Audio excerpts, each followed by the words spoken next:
السلام علیکم ورحمۃ اللہ وبرکاتہ۔ ناظرین، مولانا فضل الرحمان اپنے آپ کو ایک غریب مولوی کے بیٹے کی حیثیت سے متعارف کراتے ہیں۔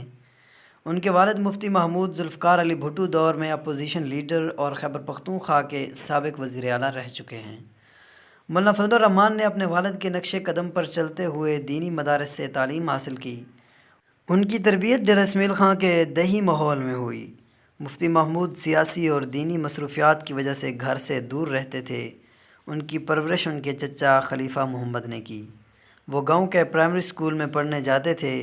جب وہ چھٹی جماعت میں پہنچے تو ان کے والد مفتی محمود رحمہ اللہ نے یکسوئی کے ساتھ تعلیم حاصل کرنے کی غرض سے انہیں گھر سے دور ملتان مدرسہ قاسم العلوم میں بھیج دیا۔ یہاں انہوں نے مدرسے کے ساتھ میٹرک تک تعلیم بھی حاصل کی، جس کے بعد انہیں خالص دینی تعلیم کے لیے ڈیرہ غازی خاں کی تحصیل تونسہ بھیج دیا گیا، جہاں وہ 1 سال سے زائد عرصہ مقیم رہے اور پھر دوبارہ ملتان آ گئے۔